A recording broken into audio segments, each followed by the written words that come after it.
جوتیارانی ناحی سەنگاوە لە قەزای چەمچەماڵ بێبارانی بەشێکیانی لە بەروبوومی ئەم ساڵ بێبەش کردووە و بەشەکەی تریشیان بەروبوومەکەیان دەدورنەوە. جوتیارانی سەنگاو بە زۆری ناومێد بوون لە بەروبوومی ئەم ساڵ و وەک خۆیان دەڵێن بێبارانی وای کرد بنەتەوە کەشیان دەست نەکەوێتەوە. ئێستا وەزی دروێنەیە لەم ناوچەی ئێمە ناوچەی سەنگاو دروێنەی ئەم ساڵ دەستی پێ کردووە و زۆر بەروبوومەکان خراپن. هەندێک شوێن باشی ئەوەیە کە بە ئاوی بەندا و هەندێک شوێن ئاویان داوە ئەینا لە 100% جوتیاران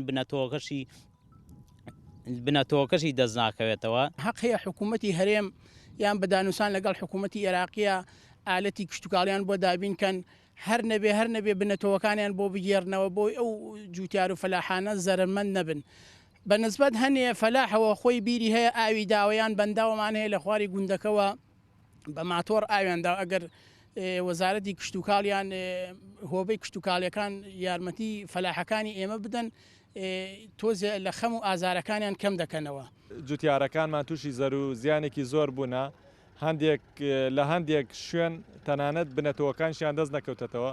داواکارین لە حکوومەتی هەرێمی کوردستان لە سەرەتای داچانی گەنموجۆدا بنەتەوە بدا بە جوتیارەکان بۆ ئەوەی جوتیارانمان زیاتر لەمە زەرمەند نەبن.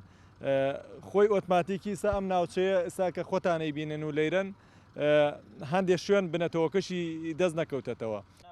کشتتوکاڵی چەمچەماڵیش دەڵێت ئەم ساڵ بەهۆی بێبارانیەوە هەندێ ناوچەیان هیچ بەروبوومێکی نابێت. ئەوەی کە لە سنووکی ئێمە هەیە ئەم ساڵ نزیکی 280 ملیم باران باریوە.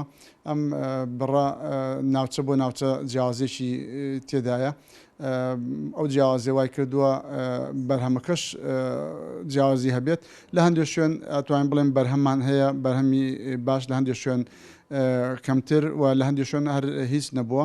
ئەوەی کە ناوچەکانی قادرکەرم شوان قەرانجیر تەچی جەباری بەشێک لە سەنگاو ئەتوانین بڵێن کە لەم ساڵدا بەروبوومیان نابێت.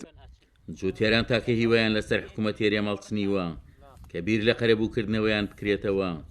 دەشتێن بەردەوامی وشکە ساڵی لەگەڵ قەرەبوونەکردنەوەی زیانەکانیان مەترسی چۆڵبوونی گوندەکانی لێ دەکرێت. مەرغەریب، کورسات نیوز، ناحیی سەنگاو.